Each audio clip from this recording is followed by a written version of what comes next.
Serie Los gigantes en los tiempos de Noé. Todos ustedes, igual que en el mundo entero, tenemos acceso ahora a una tecnología impresionante en las redes de internet, en Google, etcétera, etcétera, en YouTube. Y nosotros tenemos, ya ustedes lo saben, un canal especial. Así que creo que ya no hay ningún pretexto para que un cristiano pueda decir: ahorita voy a predicar la sexta y la séptima conferencia, que ya termino con esta serie, pero si ustedes no han oído las anteriores, pues es como llegar a una película a la mitad, ¿verdad? O es como comenzar un libro a la mitad también. Entonces van a perder todo aquello que está de trasfondo.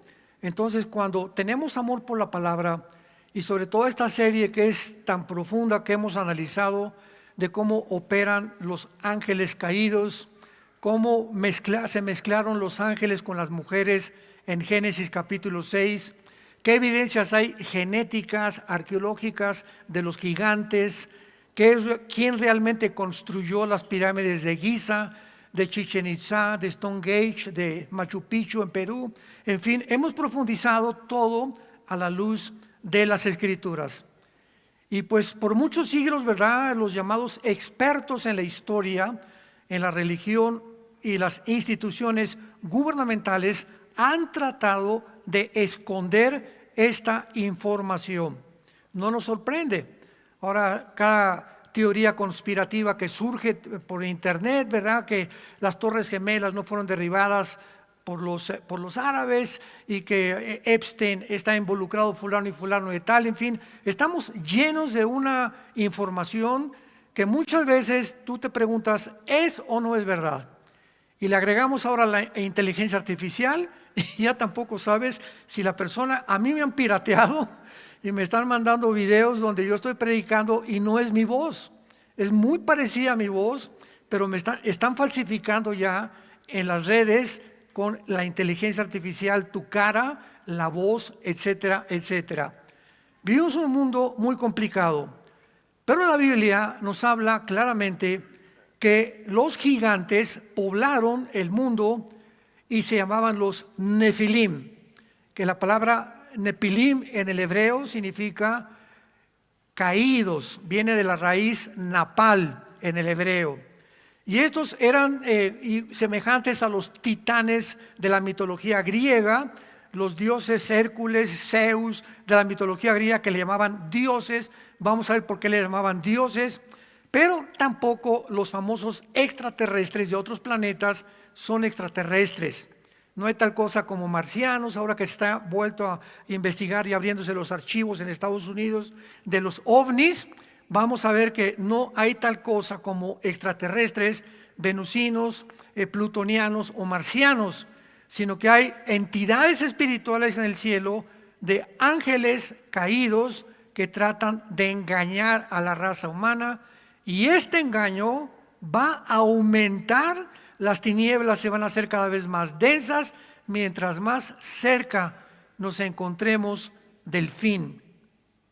Así que estamos orillados el mundo actualmente casi junto a un precipicio.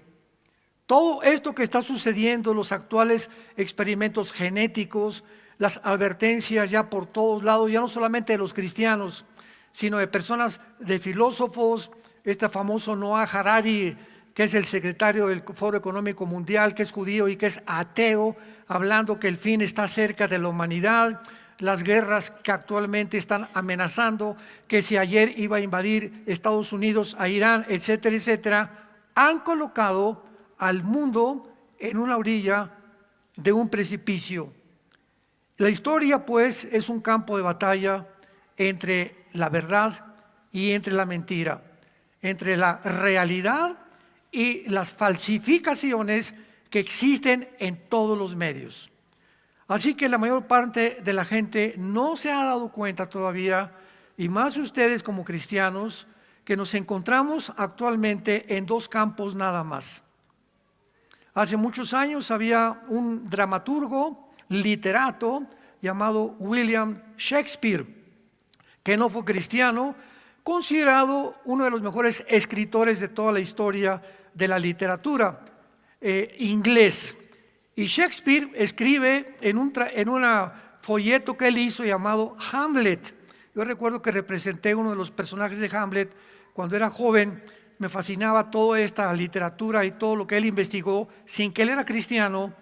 Y en uno de los discursos de Hamlet, William Shakespeare dice lo siguiente: ser o no ser, to be or not to be. Esta es el dilema. El ser humano es o no eres. ¿Eres del América o eres de las Chivas? Tú no puedes traer la mitad de la camiseta del América y la mitad de las Chivas. Tú no puedes decir soy cristiano y soy ateo. Tú no puedes ser yo soy cristiano y creo en la evolución para que me vayan siguiendo. Tú no puedes creer algunas cosas y no todas las cosas de la Biblia. Llegó el momento en que eres o no eres. No hay tal cosa como cristianos a medias. Pues yo simpatizo el domingo y me gustan las conferencias, pero de lunes a viernes no tengo absolutamente ninguna actividad cristiana. Nunca le he hablado en mi trabajo a nadie de Jesús. No he hablado del amor en la cruz. Me pongo a recordar que desde que me convertí no he llevado a ninguna persona a los pies de la cruz. Y comenzamos ya en un mundo y en una historia y en un punto en el que ya tenemos que decidirnos de qué equipo vamos a pertenecer. Y ahorita la confrontación en el mundo es entre el Oriente y entre el Occidente. Ha habido muchísima tensión desde el siglo pasado, la Primera Guerra Mundial, la Segunda Guerra Mundial, que fue algo complicado porque Stalin, que era ruso y comunista, se une a Inglaterra y a Estados Unidos, que eran anticomunistas, para pelear contra Alemania, contra Japón y contra Italia, contra los fascistas de Italia de Mussolini. Pero ahora, en el siglo XXI, donde entramos, ya vemos nosotros por un lado a un gigante, China, con una tecnología al otro lado de la esquina, Estados Unidos, que se encuentra actualmente con el equipo militar más grande y poderoso del mundo. Y por otro lado tenemos en tercer lugar a Rusia. Son los tres competidores actualmente en el mundo. Y tenemos a Putin, que él tiene en su posesión el mayor número de cabezas nucleares del mundo entero, ganándole a Estados Unidos en capacidad nuclear, no en tecnología, pero en capacidad nuclear. Y tenemos estos tres escorpiones, los metemos en una caja y se van a matar unos contra otros, porque cuando uno quiera picar al otro, el otro le va a contestar con otro piquete, y es imposible por la tensión que existe que el mundo pueda sobrevivir. Si no fuera porque la Biblia nos muestra que Jesucristo va a bajar antes de que la Tercera Guerra Mundial explote, la guerra famosa de el Armagedón, Joel capítulo 3, Zacarías 12 y 14, Apocalipsis capítulo 16, etcétera, etcétera. Él va a impedir que nos autoextingamos, que nos autodestruyamos. Si no fuera por esta intervención divina de Jesús, nos mataríamos unos a otros, porque ese punto ha llegado de tensión el mundo, donde Estados Unidos no va a permitir la competencia con China.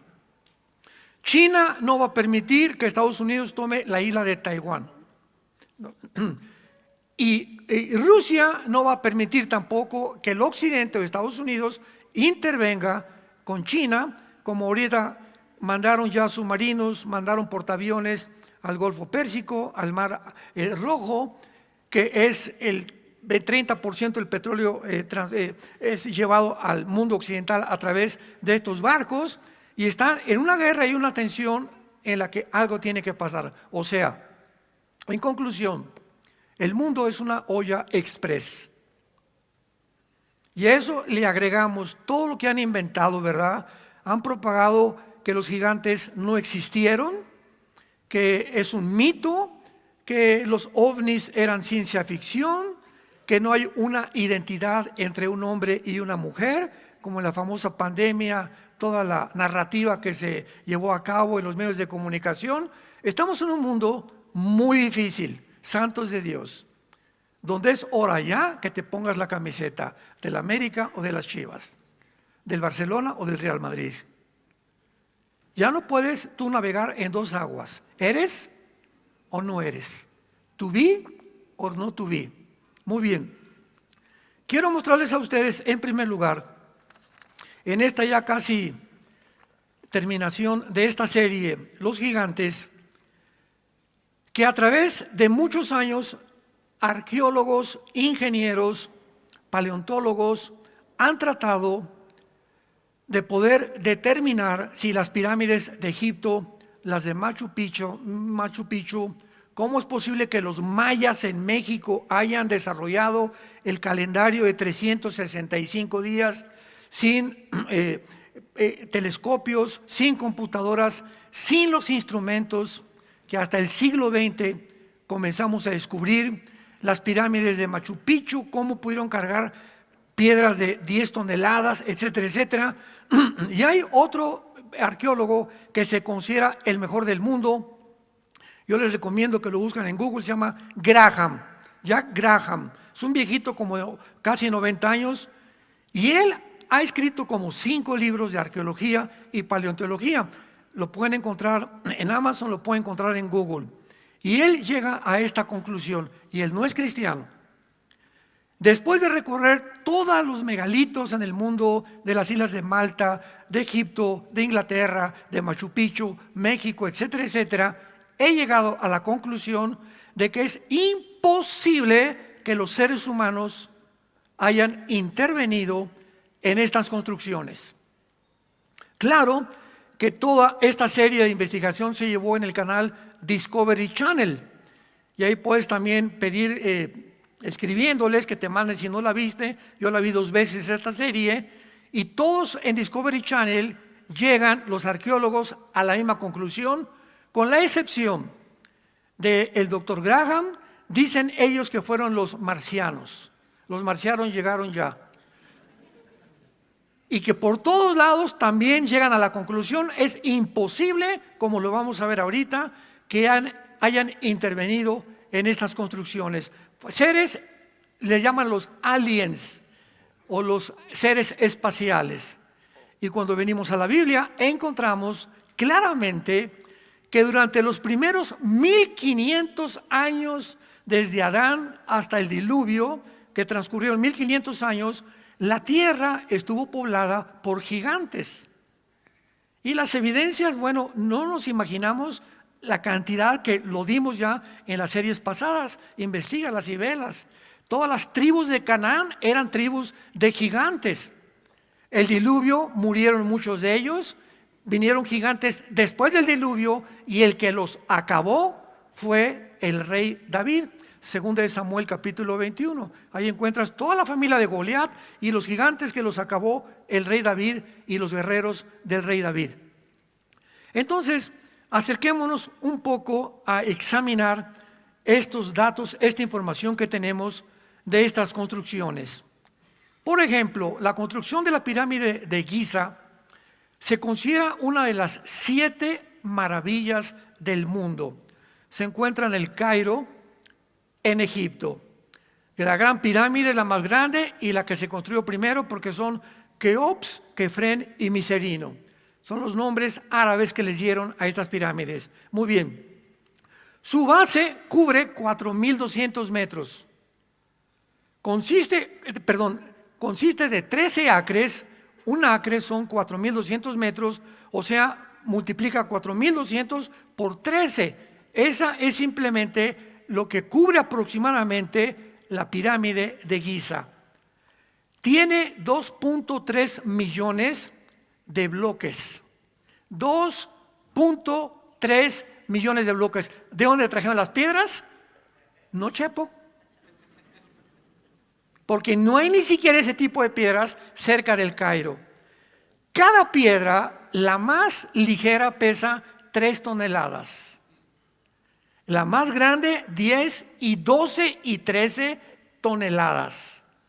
Algunos bloques de granito pesan 100 toneladas, los que se encuentran dentro de la pirámide a una altura de 46 metros. La base de la pirámide es cuadrada, con ángulos exactos dentro de un 20avo de grado. Los lados de los triángulos son equiláteros, mirando exactamente hacia el norte, hacia el sur, hacia el oriente y hacia el occidente. La Gran Pirámide fue la construcción más grande del mundo, mide 146 metros de altura, hasta que se construyeron los primeros rascacielos, el World Trade Center de Nueva York. Esta pirámide contiene las piedras suficientes para construir una muralla de 2 metros de altura desde Nueva York hasta Los Ángeles, California. Eso solamente para que comencemos a considerar la capacidad de la gente que intervino. Por eso llegaron a la conclusión que es imposible que hayan sido seres humanos a lo que llegaron los que vamos a descubrir actualmente quienes se encontraban detrás. La pirámide del templo de Chichén Itzá. Si tú ves a Chichén Itzá entre marzo y abril, en el equinoccio de la primavera, la base de la pirámide de Quetzalcóatl es la cabeza de una serpiente. Y creo que es entre el 22 y 23 de marzo que llegan franceses, europeos, italianos, americanos, de todo el mundo se juntan a las 3 de la tarde para ver un fenómeno único que nada más pasa en esa hora, en ese día. En ese momento el sol cae sobre la pirámide y comienza a deslizarse con el cuerpo de una serpiente. Y comienza a deslizarse hasta que llega al final, a la base, y se embona con la cabeza, que es una cabeza de una serpiente. Es un fenómeno único en el mundo que no podemos decir es una coincidencia. De ninguna manera es una coincidencia. En segundo lugar, por casualidad, estas pirámides o estos diseños fueron considerados por las 7 maravillas del mundo. Aunque no todos están de acuerdo, la Gran Pirámide tiene más de 5,000 años de antigüedad. Nadie puede asegurar, nadie, con los mejores métodos de carbono 14, radioactividad y potasio argón, que son los 3 métodos que se usan para la investigación, para ver la datación de las cosas antiguas, no pueden llegar a una aproximación ni siquiera. No saben ni por qué las construyeron, ni quién tampoco las construyó. Hasta hace pocos años, no existía ninguna prueba de que los habitantes de Egipto, hace más de 4 o 5 mil años, hubieran sido capaces de poder formular, escuchen, cálculos astronómicos y soluciones matemáticas exactas como las que fueron necesarias para poder situar, orientar y construir la Gran Pirámide donde se levanta. Lo único que ahora está claro es que quien quiera que haya sido el constructor conocían la circunferencia exacta del planeta, la duración del año, con varios decimales, datos que se redescubrieron hasta después del siglo XVIII. Los arquitectos de la Gran Pirámide, sin conocer nada absolutamente del siglo XXI, conocían la longitud media de la órbita que describe la Tierra en torno al Sol, la densidad específica de nuestro planeta, el cielo de 26,000 años de los equinoccios y la aceleración de la gravedad y la velocidad de la luz. Sin telescopio, sin calculadoras, sin ningún objeto moderno que tenemos después del siglo XX.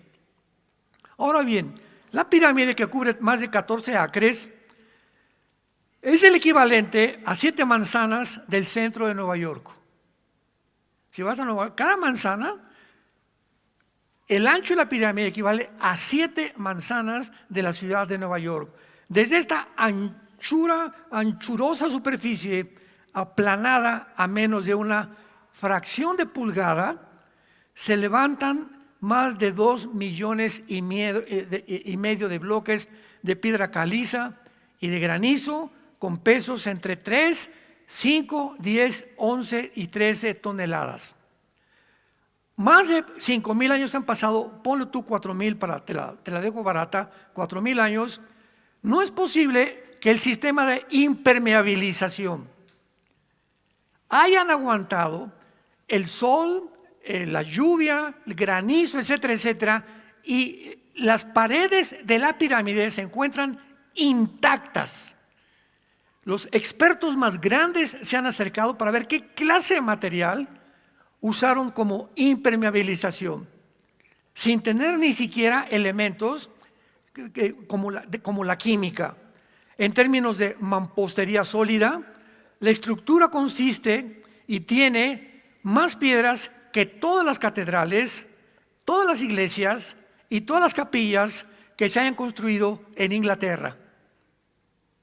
A diferencia del mármol, que tiene a erosionarse con el correr del tiempo y las inclemencias meteorológicas, la piedra caliza que usaron se endurece y se pulimenta cada año más.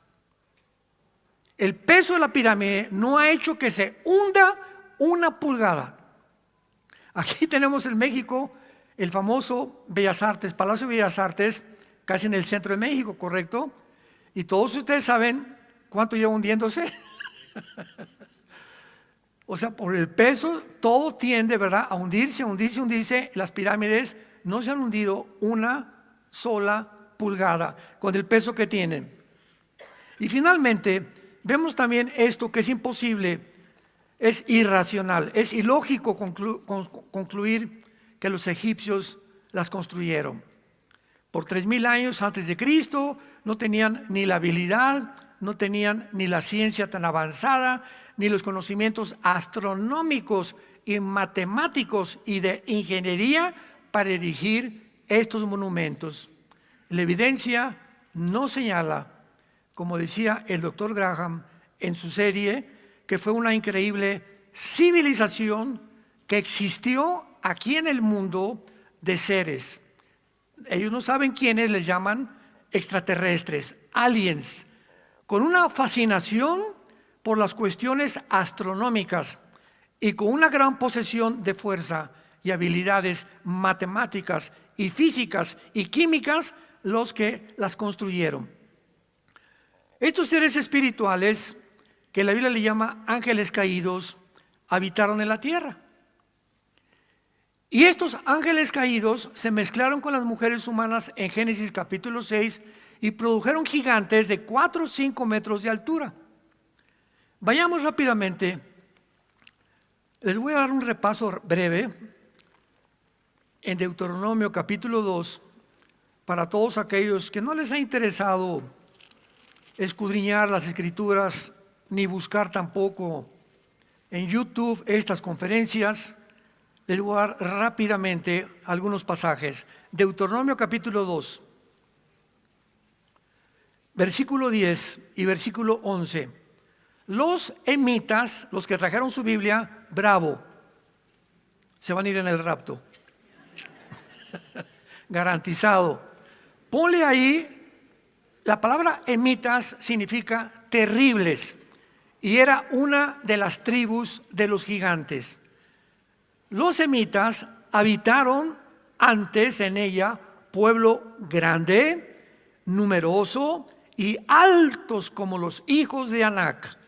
Por gigantes eran tenidos como los hijos de Anac, los moabitas y los emitas. Entonces aquí tenemos a las tribus de los emitas, de los anaseos y de los moabitas en Canaán, que eran tribus de gigantes. La palabra gigante en el versículo 11, todo esto ya lo vimos en las series anteriores, es la palabra Refaim en el hebreo. Si lo quieres apuntar con PH, Refaim se escribe, que fue una de las tribus más numerosas, los refaitas, de los gigantes. Versículo 20. Por tierra de gigantes fue también ella tenida. Habitaron en ella gigantes, rafaitas en el hebreo, en los cuales los amonitas llamaban somsomeos. Somsomeos, la palabra somsomeo significa los poderosos. Vean los nombres que usaron los rabinos que pudieron en el Antiguo Testamento, que fue inspirado por Dios en el hebreo, para usar las palabras poderosos, terribles, para poder describir a estos monstruos de 4, 5 metros de altura. Y vemos nosotros en el capítulo 3 de Deuteronomio otro ejemplo, versículo 11. Porque únicamente Og, rey de Basán, había quedado del resto de los gigantes, su cama de hierro, su longitud de 9 codos, apúntalo, son 5 metros. Un codo antiguamente era la altura o la distancia, de aquí a la mano. Había el código babilónico, el codo griego, pero era más o menos una distancia equivalente en pulgadas. 5 metros, la anchura 4 codos, que son 3.20 metros de ancho. Y según el codo de un hombre, que aproximadamente es de 63.5 centímetros el codo, para poder tener una medida aproximada entre el codo y la mano. Entonces aquí tenemos la cama de un chiquilín de 4 metros y medio. Y este Og, rey, lo acabó Josué en el libro de Josué. Fueron uno de los reyes gigantes más terribles, porque los gigantes eran caníbales. Y cuando Dios destruye la tierra en el tiempo del diluvio, vayamos rápidamente al libro de Génesis capítulo 6, veamos y comprendamos lo que los ateos no han podido discernir, considerar, asimilar, ni tampoco entender, por causa de que no entienden que es el Espíritu Santo el que nos guía a comprender las cosas oscuras aparentemente que se encuentran en la Biblia. Antes de leerlo, por ejemplo, yo ya tengo como más de 1 año, 2 años que no tengo debates con ateos. Casi son menos y menos y menos. Y hay pocos que existen, les dice Agustín Laje, este muchacho que es politólogo, les llama idiotas. Así escribió un libro, La generación de idiotas, porque la palabra idiota tiene tiene un consenso, ¿verdad?, en el que se puede determinar que puede ser una grosería, pero no la es. Es una palabra griega que significa, un idiota es una persona que tiene evidencias y no las quiere considerar. Y otro término, otra descripción de un idiota es una persona que comete un error y vuelve a cometer el mismo error y vuelve a cometer el mismo error sin que le haya servido de lección los errores pasados. Entonces, si tú haces algo y que te fue mal en eso y sigues haciendo eso y repitiendo lo mismo, eres un idiota de acuerdo a los griegos, porque sigues insistiendo en hacer cosas que se demuestran que no funcionan, porque las haces por idiota. Y lo mismo pasa también con las ideologías gubernamentales. Lo puedes aplicar en cualquier área, en la religión, la filosofía, en la ciencia, etcétera, etcétera. Nosotros, por ejemplo, sabemos por la experiencia que el comunismo fracasó en el siglo XX. Fue un fracaso, no funcionó. Mikhail Gorbachev en 1991, que cayó la cortina de hierro en Alemania, dijo: no es una ideología que se necesita ni funciona. Pues viene el siglo XXI y vuelven a desenterrar los gobernantes una ideología que ya se mostró en el pasado que no funciona. ¿Por qué la han desenterrado? Por idiotas. Porque el ser humano, la historia nos enseña que el hombre no aprende de la historia. Tan sencillo como eso. Si tú no aprendiste de tu divorcio pasado y de tu problema pasado y el problema que tuviste con tu novia y con tu novia y lo que te pasó y lo sigues haciendo, te consideras un idiota de acuerdo a los griegos. Eres una persona que no aprendes a vivir. Y la vida es la mejor universidad. para los que quieren aprender de los errores de la vida pasada. Muy bien, la Biblia nos muestra aquí en el capítulo 6 del Génesis: aconteció que cuando comenzaron los hombres a multiplicarse, sobre la faz de la tierra les nacieron hijas. Noten ustedes el versículo 2, que viendo los hijos de Dios, ya no son hijas de los hombres, ya no son hombres, son hijos de Dios. En el hebreo, Ben con B grande, Elohim. Esta frase, Ben Elohim, se repite 5 veces en todo el Antiguo Testamento. Y en todas las 5 veces describe a los ángeles de Dios. A los ángeles, principalmente a los caídos, a los que en la rebelión original de Lucifer, antes de que fuera creado Adán y Eva, se rebelaron en las zonas cósmicas del universo, y entonces Dios tuvo que crear una nueva raza que somos nosotros, para que pudiéramos nosotros continuar con ese plan eterno de la redención de Dios. Entonces, viendo los hijos de Dios que las hijas de los hombres eran hermosas, tomaron mujeres, escogiendo entre todas. Y Jehová dijo: no contenderá mi espíritu con el hombre para siempre, porque él es carne, mas serán sus días 120 años. Había gigantes, ponle ahí Nepilim, es la palabra que se usó aquí con PH, Nepilim, que se repite más de 8 o 10 veces en el Antiguo Testamento. Había gigantes en la tierra en aquellos días. ¿Cuáles son aquellos días? 1500 años después de Adán y Eva. Aquí tenía ya la civilización humana 1500 años de existencia. En esa época estuvieron los sumerios, estuvieron los códigos de Hammurabi. En ese tiempo fue todo aquello en la historia que puedas encontrar como la antigüedad. Los primeros 1500 años de historia. Y también después que se llegaron los hijos de Dios a las hijas de los hombres y les engendraron hijos, estos fueron los valientes que desde la antigüedad fueron varones de renombre. Veamos, le damos la vuelta a Génesis versículo 11 y versículo 12. Y se corrompió la tierra.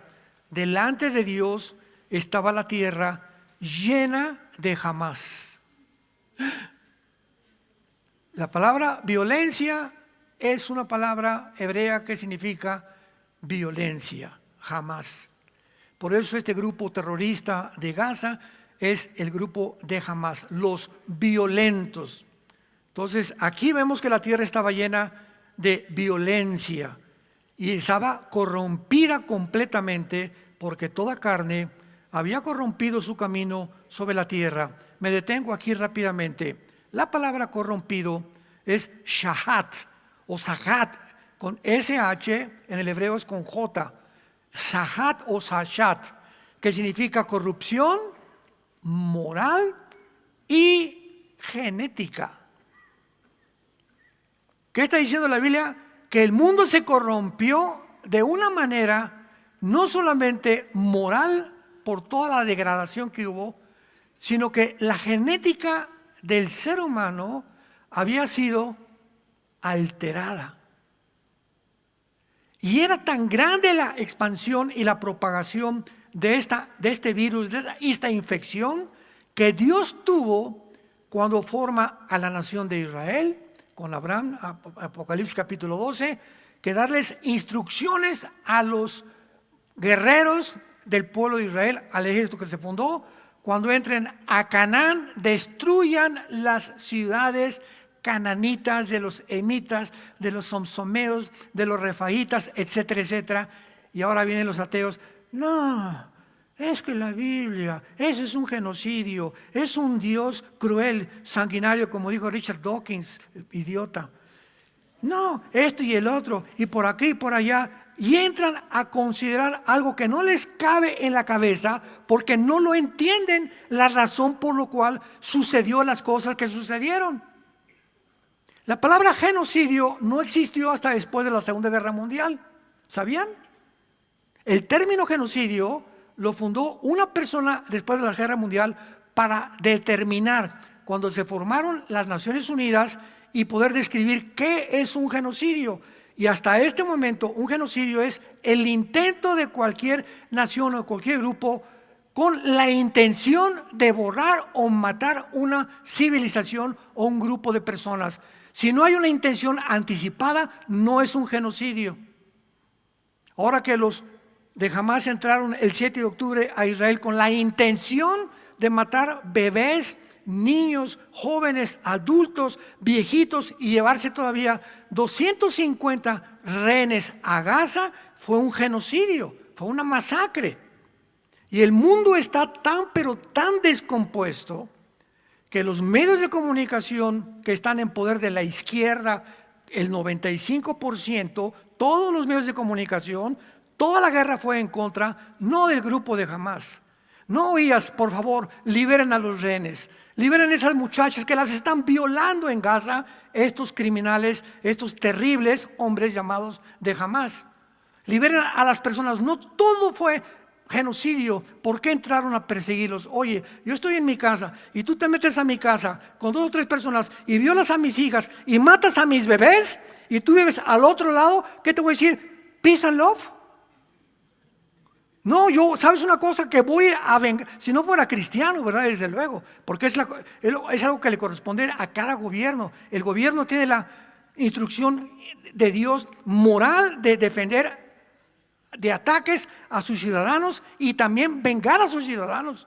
Un presidente no puede permitir que entre alguien y comiencen a matar en Yucatán o en Oaxaca y se quede con los brazos cruzados, abrazos no balazos. ¿Dónde se ha visto eso, por el amor de Dios? Entonces tuvieron que entrar a Gaza a perseguir a estos infelices, ¿verdad? Y rescatar a su pueblo que lo tenían ahí en manos y los acusaron de tantas cosas. Y claro que los de Hamás lo usaron como escudos y metieron bombas en los hospitales, debajo de las escuelas, para que los medios de publicidad están bombardeando a los niños, están bombardeando los hospitales. Es un genocidio, todo estaba fabricado para que ahora yo no soy el culpable, tú eres el culpable. A ese grado de descomposición el mundo ha llegado. Y esta descomposición la encontramos en el libro del Génesis durante los primeros 1500 años. Ahora, para cualquier persona que nos escuche ahorita y que diga, ¿cómo es posible que los ángeles se hayan podido mezclar haciendo híbridos con el esperma o con la semilla de un ángel con una semilla de una mujer? ¿Qué? ¿Los ángeles tienen semilla? ¿Qué tienen también esperma como tenemos los hombres? ¿Qué no has leído la Biblia? Léela en Génesis 3:15. Vean cuánta gente y no saben cuántos ataques se reciben. ¿Cómo es posible esto? Es que no leen la Biblia y los que atacan ni siquiera conocen la Biblia y hablan por hablar nada más. Génesis 3:15, la primera promesa del Mesías, la primera promesa de que un Mesías vendría al mundo. Pero vean las implicaciones teológicas que existen tan profundas y filosóficas y genéticas en este versículo. Pondré enemistad entre ti y la mujer, y entre tu simiente y la simiente suya. Esta te herirá en la cabeza y tú le herirás en el calcañar. Los que trajeron su Biblia, pongan en la palabra simiente sera con Z, que es la palabra hebrea para simiente, que significa esperma, linaje, descendencia en otras traducciones. O sea, aquí está hablando Dios que la mujer iba a tener una semilla de donde iba a nacer el Mesías, que es Cristo. Pablo lo explica en el libro de Gálatas. Y el Cristo, la semilla de la mujer, iba a golpear la cabeza de la descendencia, de la semilla, de lo que iba a salir de Satanás, que será el anticristo. Y cuando nos habla aquí que Satanás iba a tener una descendencia, igual que la mujer, la pregunta es, ¿que el diablo puede tener una descendencia? ¿De qué manera tenemos el conocimiento tan profundo y limitado hasta ahorita, la genética ahorita? La genética, el máximo nivel que ha alcanzado la genética actual del siglo XXI se llama CRISP, con C de Carlos, CRISP. Búscalo y googlealo, o métete a tu padrino de inteligencia artificial. El CRISP es un medio en el que ahora los genetistas pueden entrar a los cromosomas, donde se encuentra el ADN, donde se encuentran todos los genes, y pueden cambiar los genes de una persona con la cortina de humo que para curar enfermedades. Siempre entran con esa bandera. Dice que para curar enfermedades, pero ya se puede alterar los genes de los seres humanos. La cadena del ácido desoxirribonucleico, que es el ADN, que en 1954 se descubrió por el doctor Crick y el doctor Watson. Pues ahora esa es la genética actual. Y apenas estamos en pañales todavía. Todavía no entendemos el sistema neurológico del cerebro, y no entendemos claramente cómo funcionan las enfermedades mentales. No entendemos la enfermedad que le dio a mi esposa, que se llama paraganglioma. Llegamos al hospital, era algo, una entre 1 millón de personas ha tenido esa enfermedad, paraganglioma, que ahora gracias a Dios ya los médicos ya descubrieron, pero como le dije yo al médico, ¿ya para qué? ¿No? Llegamos hace como un mes, no, ya descubrimos la medicina para estas cosas. No, pero señora, le dijeron a mi esposa, señora Marta, usted ha sido un instrumento para que investigáramos más, para que profundizáramos más, y pensamos que eso fue por lo cual Dios no la sanó a mi esposa antes, porque Dios quería también usar a mi esposa para bendecir a otras mujeres con esa enfermedad, que ahora pueden ser bendecidas porque los médicos aprendieron de esa enfermedad lo que nunca hubieran aprendido si no tuvieran a una persona como mi esposa para poder examinarla. Mis pensamientos no son vuestros pensamientos, dice Dios, ni mis caminos son vuestros caminos. ¿Cuántas veces llegamos, verdad? Y sé sano en el nombre de Jesús. Espérame tantito, si no eres el Espíritu Santo. Sé sano, sé sano, sé sano. A ese grado la iglesia ha llegado. Y te reprendo y tú eres sano porque declaro que... Espérame, a lo mejor Dios te dice, sí, ok, te voy a sanar, pero a mi manera. Y hay muchas veces que te voy a ver a través de un médico porque quiero que aprendas cosas en el hospital, etcétera, etcétera, y tu familia también, y a otras personas que las Dios las sana instantáneamente. Pero Dios no es tu juguete ni mi juguete. A él dice Isaías 40, ¿quién le aconsejó a Dios o le dijo, ¿qué has hecho a esto? Él tiene un consejo determinado en el cual actúa. Y cuando oramos, Señor, hágase tu voluntad, Padre Santo, en el cielo como en la tierra, y oramos por los enfermos, y lo tenemos que hacer, ¿verdad? Y dejamos los resultados a Dios. Pero no podemos declarar a una persona, ya eres sano en el nombre de Jesucristo. Espérame, si no eres el Espíritu Santo. Y cuando aprendemos esto en la Biblia, podemos ya tener un poco más de madurez para poder conocer la Biblia. Entonces, esta instrucción de Canaán fue precisamente para acabar completamente con una generación de personas genéticamente enfermos. La Biblia en Efesios 6:12, el apóstol Pablo, pasando rápidamente al Nuevo Testamento, nos explica el cosmos, la formación del cosmos, los habitantes que nos rodean, invisibles, que todos tienen influencia en el mundo que tú y yo vivimos. Ay, hermano, pues que se me apareció el rostro de una virgen en un árbol, y a un santito le comenzó a llorar sangre en la estatua de un fulano, de una virgen, y se me apareció, oí cadenas en la noche, o vi esto y vi aquello. Estamos rodeados de fenómenos paranormales que el ser humano no puede explicar. Los que han querido profundizar esto, hace muchos años se fueron a Oaxaca a visitar a María Sabina. No sé cuántos han oído hablar de esta mujer, que era una bruja. Y ella puso de moda los hongos alucinantes. Yo te digo porque tuve familiares que estuvieron con ella y me platicaron todo esto. Y llegaron ahí con los hongos, con doña Sabina, tomaron los hongos y entraron en un estado de letargia, ¿verdad? Un estado donde no eran ellos, pero me decían los familiares, mira Armando, yo veía ese perro y no tenía yo que decía al perro, ven Fido, con la mente le decía ven y me obedecía. Destapaban los hongos alucinantes de doña Sabina ciertas capas del cerebro prohibidas porque son zonas prohibidas, por eso Dios nos prohíbe eso, que el ser humano tenía esta capacidad y que quiere regresar esos poderes actualmente como los superhéroes y que existen en el cerebro, pero que si los usamos fuera de la voluntad de Dios, estamos completamente descalificados. Y es lo que le llaman muchas veces telepatía. Otra señora me dijo: Armando, yo conocía la mente de las gentes antes de cristiana.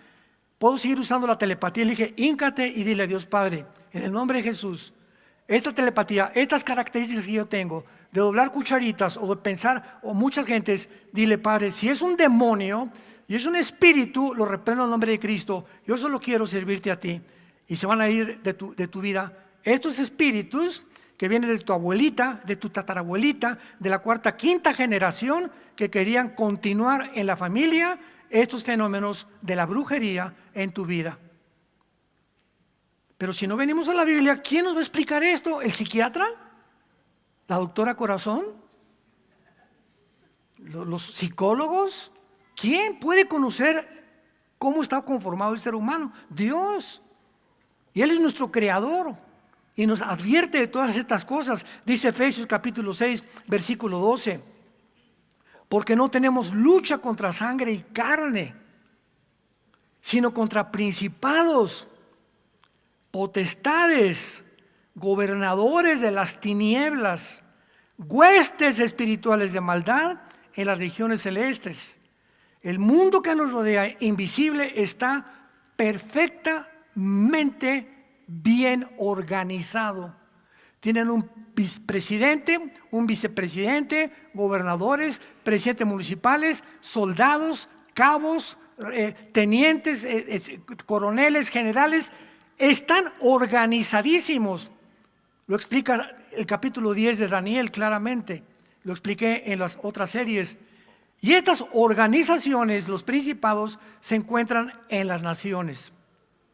En el capítulo 32 de Deuteronomio, Dios se olvida de las naciones y forma a Israel y entrega las naciones a los principados satánicos, como lo explica Daniel capítulo 10.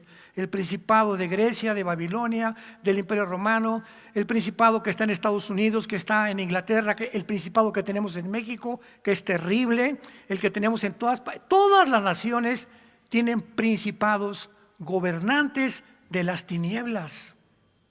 Y su propósito es influir a quién creen. ¿Quién tiene más influencia sobre la gente? El líder de un país. Fíjense nada más, un líder de un país, sin que la gente esté de acuerdo, puede organizar una guerra. Un líder de un país, sin que la gente esté de acuerdo, sobre todo ya los gobiernos totalitarios o los gobiernos ya de otras características, pueden acabar con toda una etnia o con una civilización entera. Un solo hombre, la influencia de ese hombre es la más poderosa en las naciones. Es lo que un poder puede tener. Decía Rothschild, el que fundó la banca suiza: en el mundo solamente necesitas tener poder y dinero para controlar el mundo. Entonces, estos principados influyen en los presidentes para poder cegar a los ciudadanos, obscurecernos la mente y ponernos otra apariencia y llevarnos por un camino alejado de la luz y de la realidad que Dios nos deja en esta lámpara, en lugar oscuro, que son las sagradas escrituras, las que nos pueden hacer sabios para la salvación.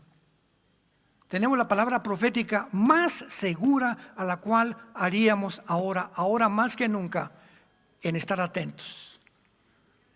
Que tú te levantes en la mañana: Padre Santo, abre Proverbios, abre los Salmos, ¿qué quieres que haga yo hoy? Te pido, mi esposa tiene jeta hace conmigo 3 días conmigo. Mi esposo no me habla hace por 2. Tengo un problema con tengo una persona en mi oficina que no me habla tampoco. Tengo esta persona que me ve feo. Traemos todo a Dios, echando nuestra ansiedad sobre Él, porque Él tiene cuidado de nosotros. Dice la Biblia en el Salmo 33: oh Dios, mi alma espera en ti. Tú eres mi ayuda, tú eres mi escudo, por lo cual se alegrará mi alma, porque en tu santo nombre hemos confiado. Sea tu misericordia sobre nosotros, según tu misericordia, y nuestra paciencia tenga en tus promesas. Mientras más Dios ve que creemos que Él va a hacer algo, lo va a hacer. Nada hace como la lámpara de Aladino. Las promesas se cumplen con el tiempo cuando Dios ve nuestra obediencia. Y finalmente, estos principados tienen el propósito de a nosotros como individuos, las huestes espirituales de maldad son los demonios. Los principados son los jefes, los gobernadores están sobre el Estado de México, el Estado de sobre Nuevo León, sobre Coahuila, etcétera, etcétera. Pero el mero arriba de todos es Lucifer. Y todos le rinden cuentas a Lucifer. Y cuando nosotros como individuos sabemos que tenemos demonios continuamente a nuestro alrededor, su propósito es tu mente. Su propósito es tu mente y mi mente. Aquí está el campo de batalla entre el bien y entre el mal.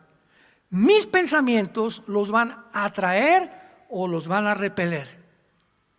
Me va a bendecir la vida y Dios de acuerdo a lo que yo pienso y hago. Un hombre de malos pensamientos, todo lo que haga será maldecido por Dios, tarde o temprano. Pero cuando tengo buenos pensamientos y memorizo la Biblia y pienso lo mejor para mi esposa, para mis compañeros de trabajo, no tengo rencor contra nadie, me libro de toda amargura en mi vida, Dios me va a bendecir. Y se va a encargar de las personas a las quienes yo les caigo gorda.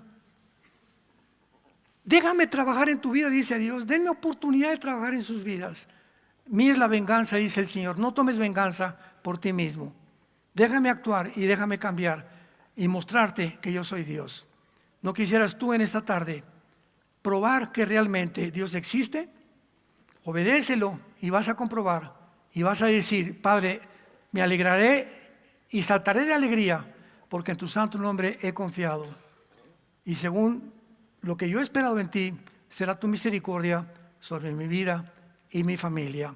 Te damos gracias, Señor, en esta tarde por tu palabra. Te damos gracias por iluminar nuestro entendimiento, por darnos luz. Oh Dios, se necesita luz, claridad, entendimiento en estos tiempos que vivimos de tanta confusión. Todas las redes sociales, Instagram, TikTok, Facebook, todo está completamente torcido, lleno de mentiras por todos lados, de todo carácter, religiosas, políticas, filosóficas, científicas. Señor, estamos rodeados de un mundo que ha creído, manipulado por estas entidades espirituales que influyeron en los primeros años de la civilización humana, en los seres humanos, para guiarlos a construir estas monolíticos, estas pirámides, estas construcciones que hasta ahora comenzamos a entender que no fueron humanas. Esos seres expertos en el universo, en matemáticas, en ciencia, eran los ángeles caídos, los híbridos que produjeron como gigantes que habitaron el mundo y que posteriormente no querían que tu pueblo entrara a la tierra de Canaán. Cuando Moisés manda a los espías, el reporte de los espías era: hay gigantes en la tierra de Canaán que nos van a impedir entrar y conquistarla. Necesitamos personas como Josué y Caleb, cristianos que crean que tú eres más grande que nuestros gigantes, que tú eres más grande que nuestros problemas, que tú eres el Dios todopoderoso y que si diste tu vida en una cruz, ¿cómo no nos darás todas las cosas? Si nosotros te las pedimos, somos humildes, mansos delante de ti y nos rendimos a obedecerte con todo el corazón. En esta mañana, así con tu rostro inclinado, si tú no tienes todavía la persona de Cristo como tu Señor y Salvador en tu vida, si todavía tienes luchas y problemas mentales, intelectuales, No esperes que el mundo, ni ningún escritor, ni ningún filósofo, ni ningún estadista te responda, ni la inteligencia artificial, aquello que trasciende la conciencia humana. Solo Dios, en el espíritu y la conciencia, conoce las cosas del espíritu, y Él es la respuesta para todos nuestros problemas y necesidades. Dile: Cristo, creo en tu vida, que tú eres el Salvador, que abriste tus brazos en una cruz, que pagaste por mis pecados con tu sangre preciosa, y te invito en este instante a mi corazón como mi Señor y mi Salvador. Gracias porque a los 3 días te levantaste entre los muertos y ahora has entrado a mi vida. Salgo de este lugar contigo dentro de mí, Señor. Qué maravilla, qué milagro, qué experiencia más extraordinaria saber que cuando yo muera, moriré en paz, porque vendrás a recogerme y a llevarme contigo para establecer tu reino eterno en este mundo. Gracias, Señor, por tu palabra. Síguenos guiando conforme a tu consejo, Padre. Bendice nuestro matrimonio, nuestros hijos, nuestro trabajo. Bendice México, Padre. Te pedimos por México más que cualquier cosa, para que tú puedas, Señor, continuar dándonos.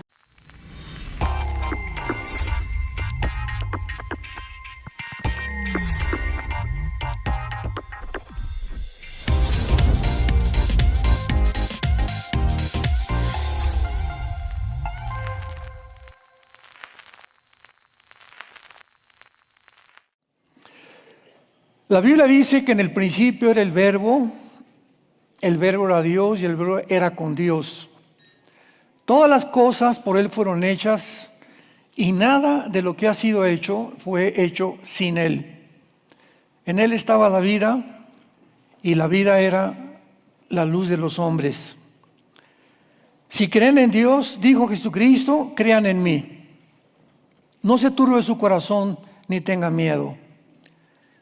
En la casa de mi Padre hay muchas moradas y voy a prepararles lugar, para que cuando yo me fuere, voy a regresar y os tomaré a mí mismo, para que donde yo esté, ustedes también que me han seguido, puedan vivir eternamente junto conmigo. Yo soy el camino, yo soy la verdad, yo soy la vida. Nadie va al Padre si no es por mí. Y todos ustedes que me han visto, dijo Jesús en aquella época, han visto a Dios, porque el Padre y yo somos Dios. Estas palabras las encontramos en el Evangelio de Juan y vamos a tratar de profundizar bastante, porque ¿qué diferencia hay, damas y caballeros, entre la persona de Jesucristo y todos los demás líderes religiosos que han existido, como Gautama Buda, que antes de morir dijo a sus discípulos: busquen la verdad?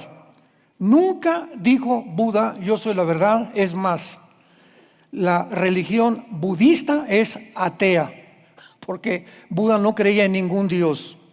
Sócrates, Confucio, Mahatma Gandhi, el Maharishi, que fue el líder de los grupo musical de los Beatles, que al llegar a Los Ángeles, California, dijo que tal vez los que se acercaran le besaran la mano porque él creía ser Dios. El Dalai Lama, él le dijo al Papa Juan Pablo II en 1990 y tantos, la primera década del 90, de que Jesucristo había sido un gran perdedor, porque había reunido a discípulos incultos, como decía el famoso Cantinflas, desleídos, y que no tenían ninguna facultad para poder seguirlo, y por eso lo crucificaron. Vean ustedes nada más la perspectiva y la forma en la que mucha gente se ha expresado. Ahora, ¿podemos estar seguros de que Cristo existió? Una vez en un programa de radio una persona me dijo: es que yo ni siquiera creo en Cristo, y era una persona muy preparada. Yo simplemente le contesté y le dije: ¿qué día es hoy? Pues me dijo, esto fue en los 80s, estamos en 4 de junio de 1986-87. Y le dije: ¿desde cuándo contamos 1987? Y entonces comenzó a voltearse para todos lados y se dio cuenta, ¿verdad?, que estábamos contando la fecha que tenemos actualmente a partir de cuando, de la venida de la persona de Jesucristo en el escenario mundial. Es tan impactante la vida de Jesucristo que la historia misma, señores ateos que nos visitan, se cuenta antes y después de Jesucristo. No antes y después de Buda, no antes y después de Mahoma, no es antes y después de Mahatma Gandhi, etcétera, etcétera. Ha sido la persona de Cristo tan impactante que dividió la historia. Ahora, no cabe duda que también han surgido cientos de líderes políticos, religiosos, que le han ofrecido a la humanidad, como el Maharaji, como el Dalai Lama, que a través de la paz encontramos la solución de los problemas, que él realmente a través de la meditación trascendental o de la meditación budista puede llegar el ser humano a encontrar a Dios.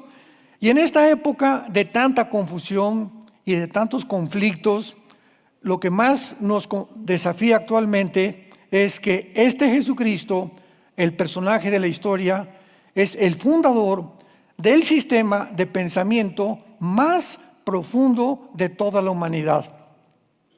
Hace aproximadamente 2000 años, en una provincia del Imperio Romano, un hombre cuya vida alteró la historia más que cualquier otra persona, nació dentro del escenario mundial. A través de todos los siglos, los teólogos han debatido su origen, los escépticos han debatido su existencia y los filósofos continúan argumentando sus enseñanzas. Actualmente su vida ha afectado de tal manera nuestra historia que es el único ser humano del que se continúa celebrando su nacimiento, que es el 24 de diciembre. Todos sabemos que Cristo no nació en diciembre, Él nació en el mes de Nisan y murió en el mes de septiembre, en el mes de Tishri, de acuerdo al calendario hebreo. Sin embargo, la Iglesia romana pues estableció el 24 de diciembre, el 25, como un día para que pueda celebrarse su nacimiento. ¿Qué importa el día que haya nacido si no ha nacido en tu corazón? Entonces, este debate y esta controversia de que si nació o no nació no importa. O sea, la cuestión es que ahorita el mundo está reunido en la mayor parte de las naciones. Un 70% de las naciones celebran la Navidad, que ni los ateos van a trabajar. Estamos en un tiempo donde hay un espíritu de melancolía, donde nos comenzamos a ver, ¿qué le voy a regalar a mi mamá? ¿Qué le voy a regalar a mis hijos? ¿De dónde viene este espíritu de generosidad? De desprendernos de cosas y darle algo a la gente que amamos. Porque de tal manera, dice la Biblia, amó Dios al mundo que nos dio a su Hijo unigénito, para que cualquiera de ustedes que crea en Él no se pierda, mas tenga la vida eterna. Dios inicia su impacto en la historia dándonos a su Hijo Jesucristo. Y de ahí viene y se desprende todo lo que es la Biblia, que es el combate al ego del ser humano. Porque de acuerdo a la filosofía bíblica y a la profundidad de los pensamientos de Dios en la Biblia, el ser humano sufre de un ego, que es el más grande enemigo de tu vida y de mi vida. Y por eso siempre estamos buscando quien nos dé, quien nos sirva, quien nos atienda, etcétera, etcétera. Y viene este hombre del cielo, el creador de los cielos y las galaxias y los planetas y la luna y las hormigas, las aves, los peces y los animales y las bestias, y nos viene a decir: yo vengo a hincarme delante de ustedes y a lavarle los pies. El creador del universo.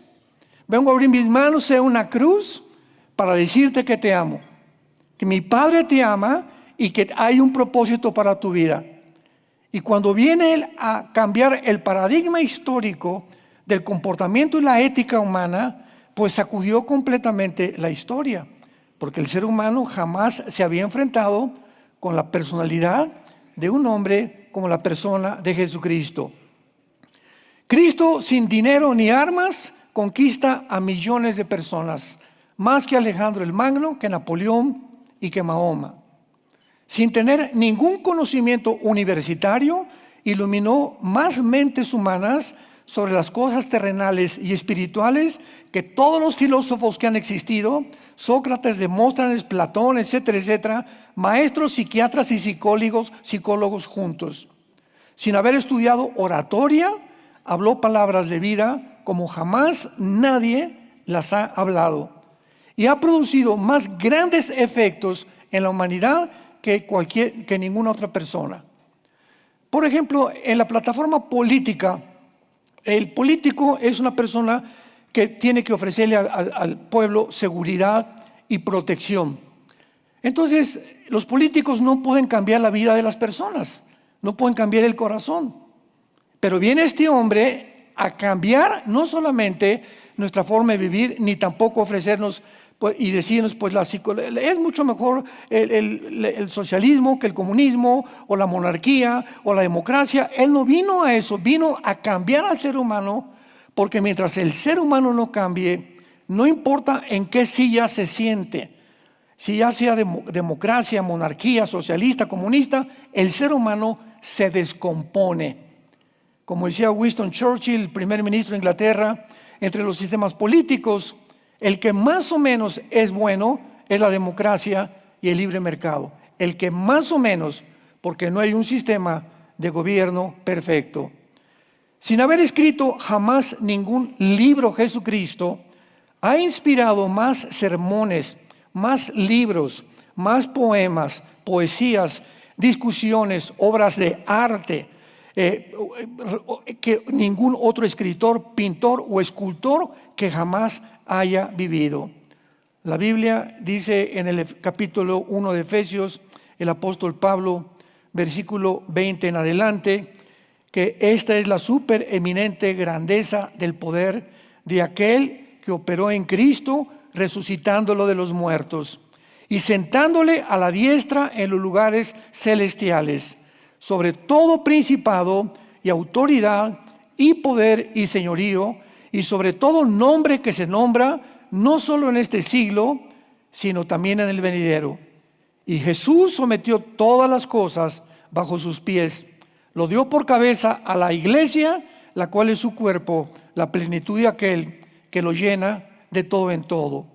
En el libro de Colosenses capítulo 1 versículo 15, el apóstol Pablo dice: Él es la imagen del Dios invisible, el primogénito de toda creación, porque en Él fueron creadas todas las cosas, las que hay en los cielos y las que hay en la tierra, visibles e invisibles, sean tronos, dominios, principados, potestades. Todo fue creado por medio de Él y para Él. Y Él es antes de todas las cosas, y todas las cosas en Él subsisten. Una vez invitado yo a la Universidad Autónoma de México en el siglo pasado, en la Facultad de Filosofía y Letras, yo les hice esta pregunta a los estudiantes, porque también había estudiantes de física y de física cuántica ahí en el auditorio.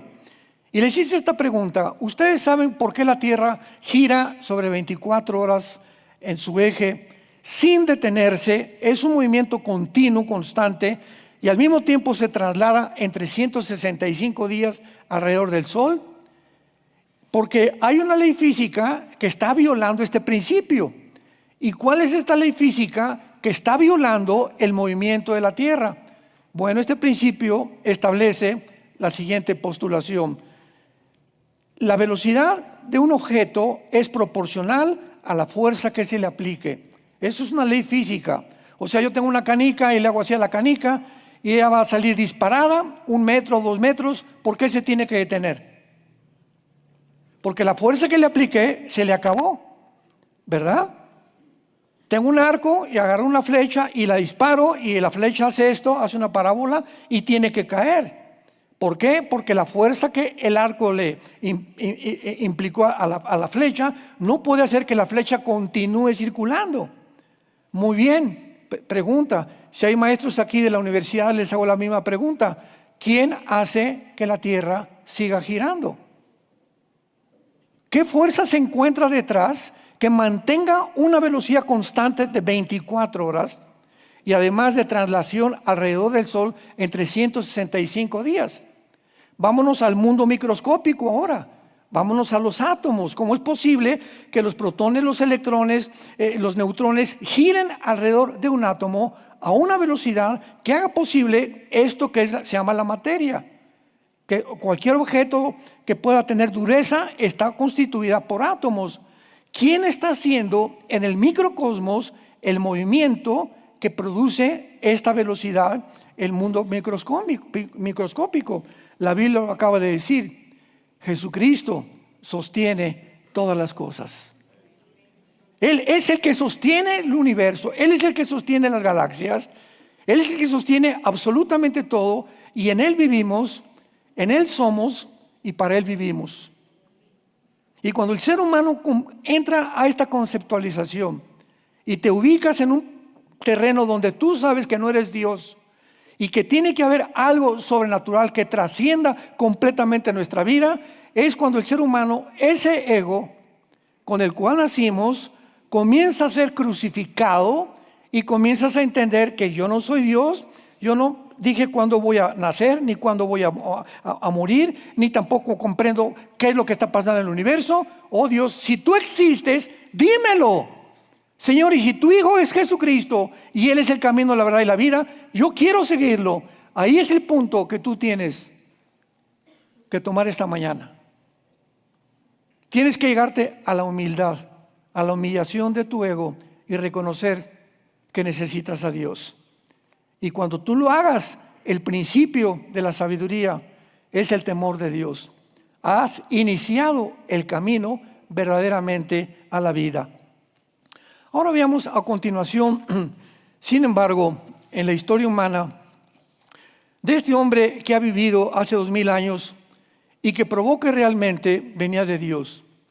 Él mismo era Dios en la carne y que su mensaje no era de Él, sino de Dios. Continuamente lo repitió Jesucristo. Yo tengo ahorita 48 años, no de edad,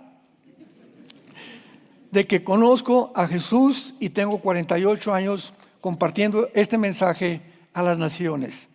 En todos los recintos universitarios, seminarios, estudios, etcétera, etcétera, a donde nos inviten, compartimos este mensaje. Y en todo este tiempo me he dado cuenta de algo muy importante, que es increíble que una persona, después yo estudié a Mahoma y quería ser comunista, ingresé al Partido Comunista cuando tenía 18 años de edad aquí en México, quería irme a Cuba también para ir a pelear y derrocar el gobierno revolucionario y que el proletariado derribe a la clase burguesa, etcétera, etcétera, la dialéctica materialista. Y cuando yo me encuentro con estas palabras de Jesucristo, yo soy el camino, yo soy la verdad y yo soy la vida, caí de rodillas. Y recuerdo que Buda dijo, busquen la verdad. Mahoma nunca dijo que él era Dios. Comencé a ver todos mis héroes, a mi Che Guevara, que tenía una pancarta de Che Guevara arriba de mi cuarto, arriba de mi cama, inmensa, era mi héroe, etcétera, etcétera. Y cuando veo que alguien dice, yo soy el camino, o sea, que hay un solo camino en la vida, no hay 1, 2, 3, porque hay muchos caminos que parecen derechos, pero su fin es camino de muerte. Unos toman el camino del dinero, otros el del poder, otros el de la fama, otros el de la publicidad, otros el de los placeres, otros del sexo. Todos estos caminos somos como ovejas sin un pastor, sin un redil, buscando que ese camino finalmente nos lleve a encontrar el sentido y el propósito para nuestra vida. Y viene este hombre y nos dice, no sigas a nada ni a nadie, sígueme a mí. Yo soy el único camino derechito al cielo. Y si tú me sigues, vas a conocer la verdad. Vas a conocer la razón y el propósito del universo. Vas a tener una paz que sobrepase todo entendimiento, que el ser humano, a través de las pastillas tranquilizantes, a través del alcohol, a través de las drogas, a través del sexo, están buscando algo que no encuentran dentro de ellos porque no existe en el ser humano. Yo he venido al mundo para que tú conozcas ese camino, porque yo soy ese camino. Enseguida Jesucristo dice, yo soy la verdad. La verdad Me acuerdo en esta facultad de filosofía que les hice a los estudiantes esa pregunta. ¿Alguien de ustedes me puede decir qué es la verdad? Y voltearon y me dijeron, vean las respuestas del mundo. Bueno, no sé a qué se refiere a usted, pero por ejemplo me dijo un estudiante, se paró. Para mí lo que es verdad no es verdad para usted.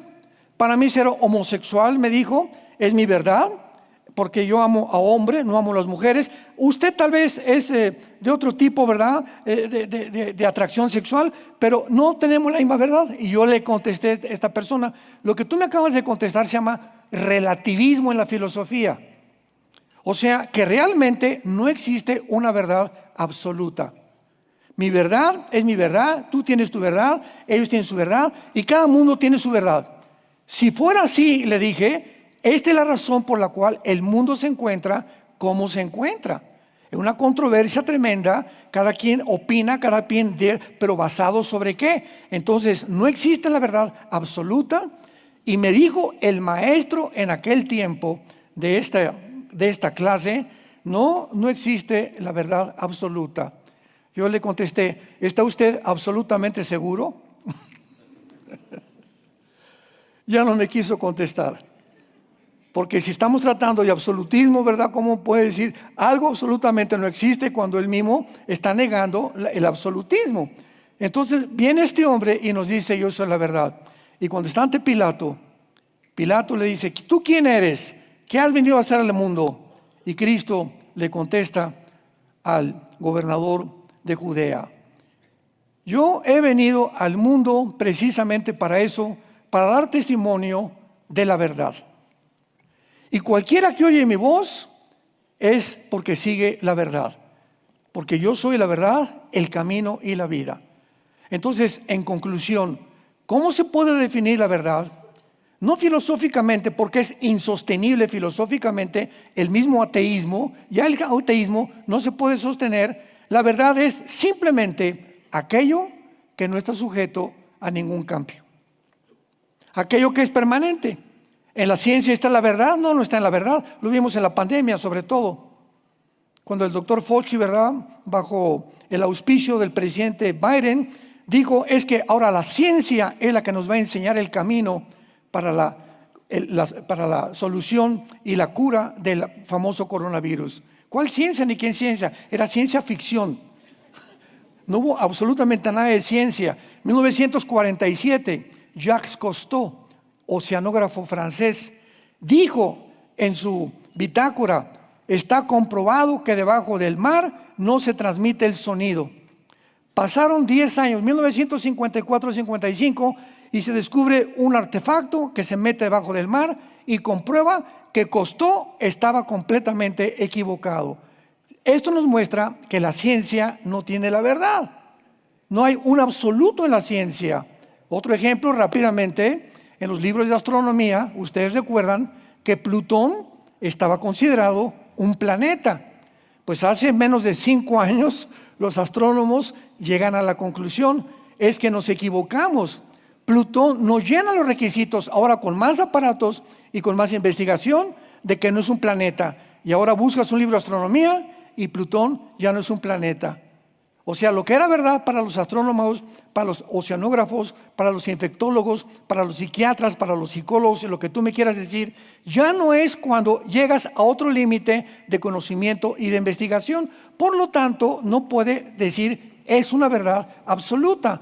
La verdad es lo que no cambia. Y Jesús dijo, yo soy el mismo ayer, hoy y por los siglos.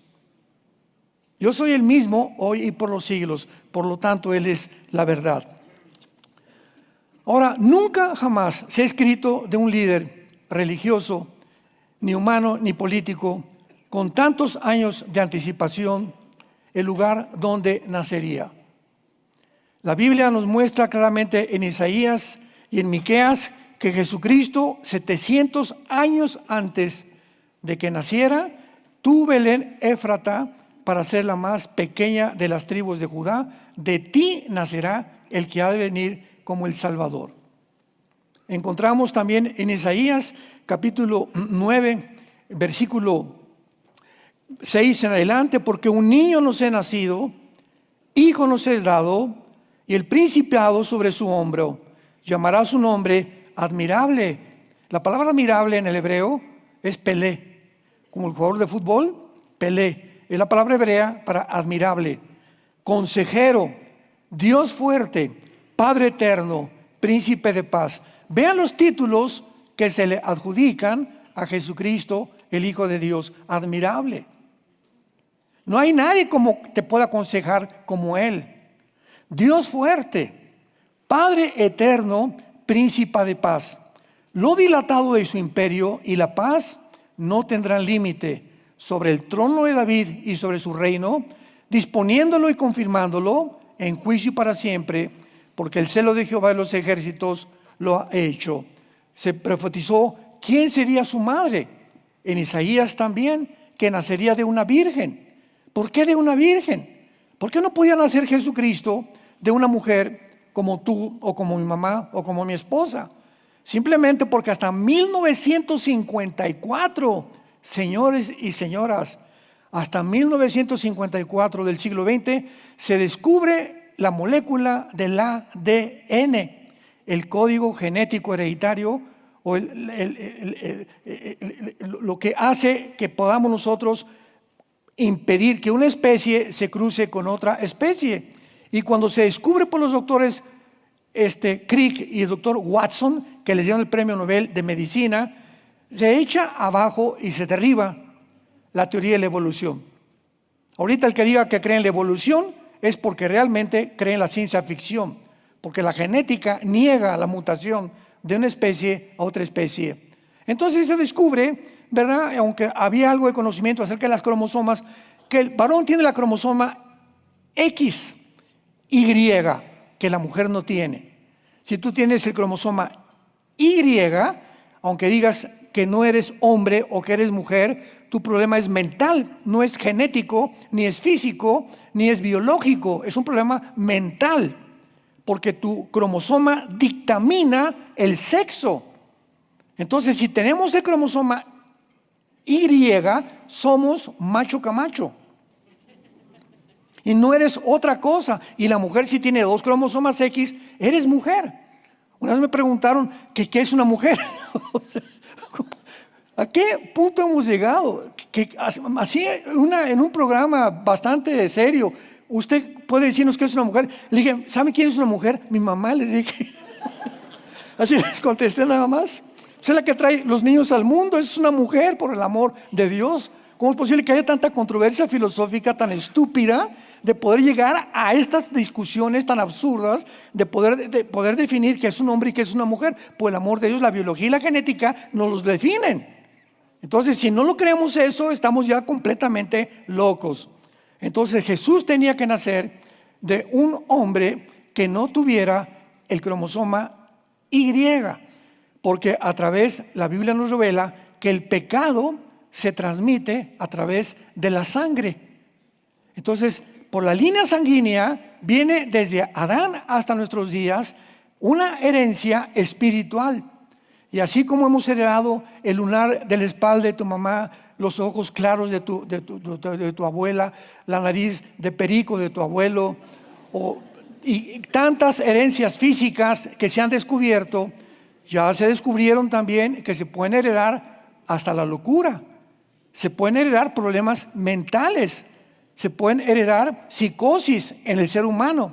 Entonces, si heredamos cosas físicas y heredamos cosas mentales, y si somos espíritu, porque la Biblia es el único libro que describe y nos revela los elementos que forman el ser humano. Somos un espíritu, tenemos un alma y vivimos dentro de un cuerpo. Y si somos espíritu, es lógico que también hayamos heredado una enfermedad que se llama en la Biblia el pecado y que es transmitido genéticamente por la sangre a través de todas las generaciones. Entonces, José, si hubiera tenido relaciones con la Virgen María, por cierto que su nombre era María, no era, su nombre era, Virna, no era María, es la palabra griega, hubiera nacido con la enfermedad con la cual tú y yo nacimos, el Hijo de Dios. Entonces no podía tener el cromosoma Y, María, en su óvulo y en su matriz, porque entonces el Salvador tendría que haber muerto por sus pecados también. El Salvador tenía que ser más limpio que los cielos, más puro que todo, pero al mismo tiempo con nuestra humanidad. Y de ahí el nacimiento virginal de Jesucristo. Él nació virginalmente por la obra y la gracia del Espíritu Santo. Se profetizó su forma de morir 1000 años antes, el Salmo 22, escrito por el rey David. 1000 años 22. No estoy hablando de Nostradamus, ni estoy hablando de Walter Mercado, ni de ningún otro, ni de los gurús. Escuchen esto, por el amor de Dios. 1000 años antes, en el Salmo 22, escribe David: Dios mío, ¿por qué me has desamparado? Lactami, ¿por qué me has desamparado? En el arameo, profetizando las palabras de Cristo 6000 años después en la cruz. Me desampararon, oraron mis manos y mis pies, sobre mi ropa echaron suertes. David describía la crucifixión, las palabras que salieron de Jesús desde la cruz 1000 años antes. Damas y caballeros, ¿de qué otro líder conoces tú que se hayan escrito tantos detalles? ¿Dónde nacería? ¿Quién sería su madre? ¿Cómo crecería? Su forma de morir. ¿Quiénes le crucificarían? Su resurrección y su ascensión y su segunda venida, que no tarda muy pronto de venir eternamente. El libro donde se escribió y donde se profetizó todo esto se llama la Biblia. Este libro es un compendio de 66 libros escritos en un periodo de 1500 años. 1500 años se hizo el compendio de los 66 libros que forman las Sagradas Escrituras. Lo escribieron más de 40 hombres diferentes, unos pescadores, otros ministros de comercio, otros rancheros, otros de diferentes oficios y diferentes profesiones. Y todos los autores de la Biblia y los 66 libros de la Biblia forman una consistencia sobrenatural. Una vez yo le pregunté a una persona que llegó a la casa de ustedes a venderme el Tesoro de la Juventud y enciclopedias, etcétera, etcétera. Y le dije: entre todas sus cosas que usted vende, ¿cuánto tiempo tiene de vender enciclopedias? Me dijo: 25 años. Le dije: ¿no tendrá por ahí 2 o 3 libros escritos, 2 o 3 libros escritos en 2 o 3 diferentes, 4 años de diferencia, por diferentes autores, que hablen exactamente de lo mismo? Sacó su laptop y comenzó a buscar por aquí, por allá. Dice: no existe tal cosa en el mundo de la literatura. Abrí el cajón de mi oficina y le saqué la Biblia. Le dije: le presento a usted un libro escrito por más de 40 autores, con más de 66 libros, y todos consisten y mencionan desde el Génesis hasta el Apocalipsis la venida del Hijo de Dios. Y la sangre que corre todos los versículos a través de la Biblia, porque la Biblia nos muestra, antes que se descubriera biológicamente y médicamente, que la vida del ser humano se encuentra en la sangre. Cuando dice la Biblia que Jesucristo derramó su sangre, ¿qué estaba diciendo? Que derramó su vida, porque en la sangre se encuentra la vida. Vemos entonces, ¿verdad?, que fue maravilloso que también algunos manuscritos originales pudieron ser verificados por los padres de la iglesia. Muere Jesucristo y surge Policarpo, Ignacio, Justino mártir, Clemente, Hipólito, dando testimonio. Todos estos hombres, sobre todo Hipólito y Orígenes, que fue discípulo del apóstol Juan, que fue el último en morir y que escribió Apocalipsis, de que los escritos que los apóstoles habían repartido a las iglesias eran absolutamente verídicos. Pero no nos quedamos ahí. Tenemos también a historiadores no cristianos. Josefo, Tácito, Plinio, eran hombres al servicio del Imperio Romano. Escribieron acerca de Jesucristo, de su persona, del lugar donde nació, y todos ellos coincidían continuamente con el mensaje de la Biblia. el profesor, por ejemplo, de filosofía de la Universidad de Columbia, de filosofía e historia, Will Durant, escribió: este hombre ha sido considerado el más prestigiado y famoso historiador. Escribió un libro que se llama César y Cristo, y él menciona estas palabras. Escuchen: considerado en el siglo XX el mejor historiador.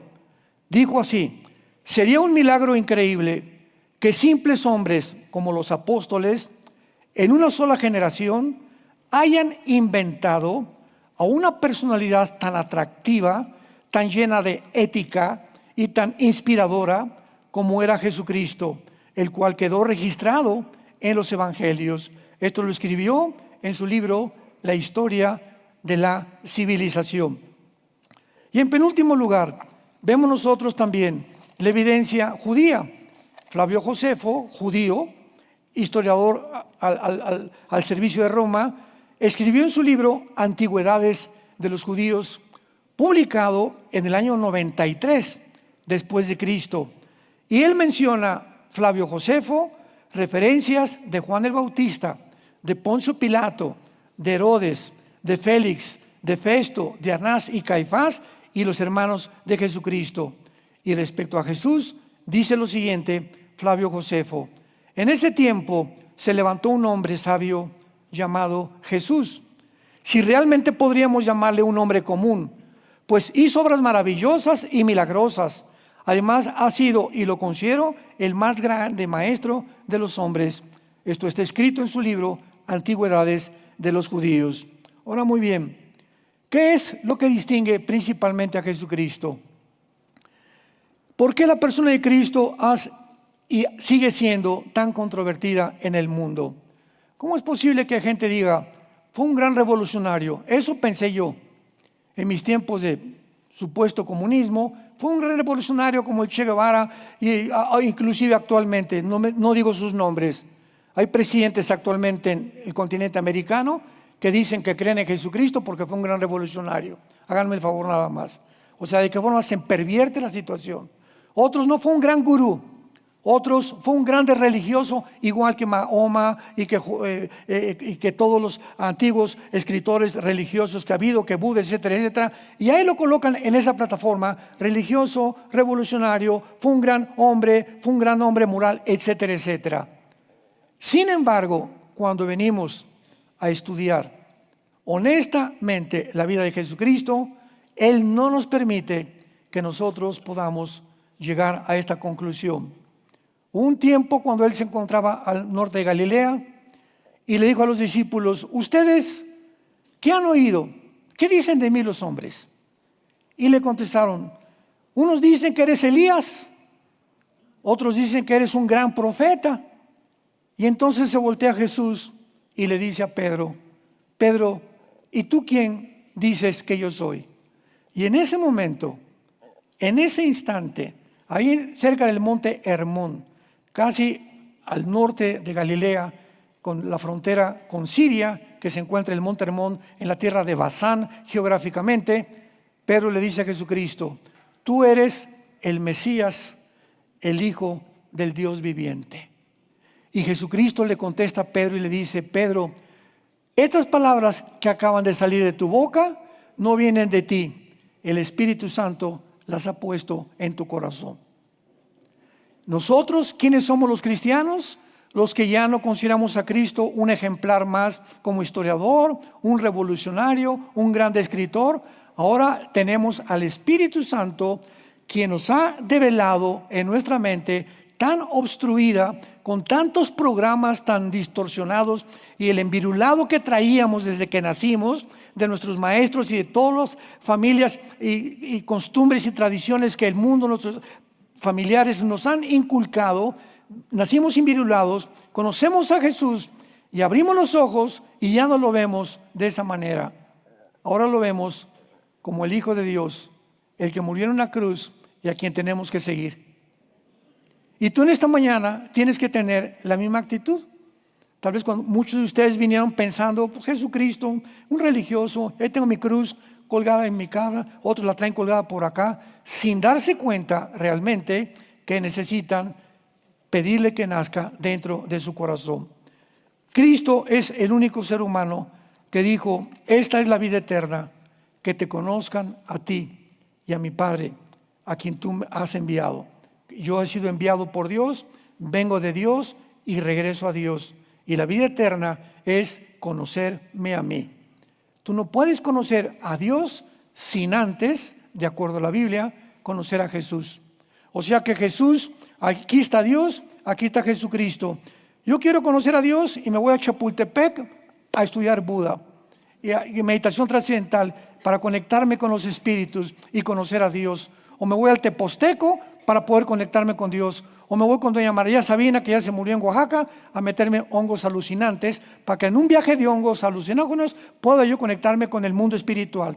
Siempre el mundo está tratando de brincar a Jesús y llegar a Dios a través de nuestros propios medios. Pero yo soy católico, o yo soy evangélico, o yo soy mormón, o testigo de Jehová, y entonces puedo acercarme a Dios sin antes haber considerado que tenemos primero que encontrarnos con Jesús. Mateo 11, 25 al 27. Jesús dijo: nadie conoce al Padre sino yo. Y nadie puede ir al Padre si no es a través de mí. Para que tú conozcas a Dios, primero me tienes que conocer a mí, porque yo soy el que te voy a presentar a mi Padre. Entonces, a eso vino Jesucristo, a unirnos con su Padre en el cielo. Entonces no hay otra manera de buscar y llegar a Dios, ni a través de las religiones, ni de peregrinaciones, ni ceremonias, ni ritos paganos, ni otros medios de tratar de, como la hechicería o con espíritus, comunicarme con ellos, o a través de la astrología. No hay ningún medio para poder encontrarte con tu Padre Celestial, que te ama, más que a través de la persona de aquel que en la cruz abrió sus brazos para pagar por tus pecados y por mis pecados. Jesús es el único que te puede perdonar. Tú me dices: es que yo tengo 7 abortos. A mí me han declarado que me acuerdo cuando fuimos aquí a la cárcel en México de hombres, Santa Marta Catitla, que me dijo un preso: quiero decirle, pastor, que yo he matado 28 personas. Después, en el tiempo del general Durazo, el general Durazo mandó un helicóptero, me llevó a mí, a mi hijo Alán, y nos llevó ahí a Santa Marta Catitla, todas, juntó a eran 1,636 presos, y los juntó todos porque quería, antes le habíamos testificado nosotros al general Durazo, y nos llevó en helicóptero a hablarles a los presos. Al acabar el mensaje, muchos estaban llorando, pero vino este hombre y me dijo: ¿usted cree que Dios me pueda perdonar? He matado a 28 personas. Quiero decirle, me dijo este preso, se acercó a mí, que estoy aquí ahorita en la cárcel, no por los 28 asesinatos, sino porque hace un mes vine a matar a un político. Venía de un estado de México y en el periférico me peleé con una persona, me bajé y lo maté con una 38 que yo traía en el carro. Y por ese asesinato yo estoy aquí, pero yo debo 27 asesinatos anteriores. ¿Usted cree que me pueda perdonar Cristo? Y yo le contesté: la sangre de Cristo perdona toda maldad. Tus abortos, tus crímenes, les doy una muy buena noticia a los que no sabían. ¿Sabían que el Chapo se convirtió? Jesús, María y José. ¿Pero cómo? Ese hombre, ese traficante, asesino y todo lo que hizo, así. Igual en la cruz estaba un ladrón que Jesús le dijo: hoy estarás conmigo en el paraíso. Y abajo los fariseos: ¿y qué tan fácil? Ya todo lo que hizo, ¿quién lo va a pagar? Y la respuesta es: la sangre de Cristo lo pagó. ¿Quién pagó por todo lo que hizo el Chapo? Jesús en la cruz. Es el mensaje del evangelio, damas y caballeros. Que alguien muere en nuestro lugar y paga algo que nosotros nunca hubiéramos podido pagar. Es el mensaje de las buenas noticias. No dice la Biblia: mira, ven y deja la homosexualidad, arrepiéntete ahorita de esas cosas, o deja esta vida. Dios dice: ven como estás, y Cristo entra a tu vida y Él te dará el poder de cambiar tu manera de vivir. Es el mensaje glorioso del evangelio.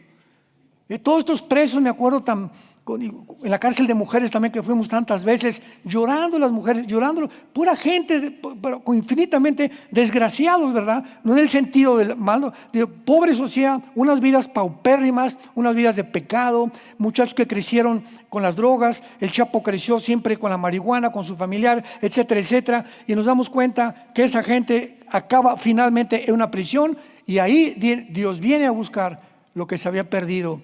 Dios es el Padre que está buscando lo que se perdió. No, si tú te crees sano y te crees que no, yo tengo ya mi religión, y yo no soy tan malo como esa prostituta, yo como el Chapo no, ese sí era malo, yo no soy tan malo como él. ¿Sabes una cosa? La paga del pecado es la muerte, y si tú mueres en tus pecados y no crees que Jesús es el que vino a salvarte, morirás en tus pecados. Y Él te ofrece claramente la salvación. Solo Él nos puede dar la vida eterna. Solo Él puede contestar nuestras oraciones. Él es la única verdad inmutable. Él es el único camino a Dios. Él es al único a quien la Biblia le llama y le adjudica el título de Dios. Dice Hebreos 1:8, mas del Hijo dice tu trono, oh Dios, por los siglos de los siglos. Dice Tito 2:13, aguardando la esperanza y la manifestación gloriosa de nuestro gran Dios y Salvador Jesucristo. Dice Jesucristo, yo soy el alfa y el omega, títulos que le correspondían al Padre, a Yahoa, Yahweh o Jehová del Antiguo Testamento. El Salvador. Dios dijo, no hay nadie que salve más que yo, Jehová. Pero dice Jesucristo, yo soy el Salvador y no hay nadie que salve más que yo. Él es el Creador. Dios dice, es el Creador. Viene Jesucristo, dice, los cielos y la tierra fueron creados por mi poder. Él es Dios. ¿Quién fue Jesucristo? El Hijo de Dios, el camino, la verdad y la vida. La luz del mundo. El que me sigue, dijo Jesucristo, no quedarás en tinieblas.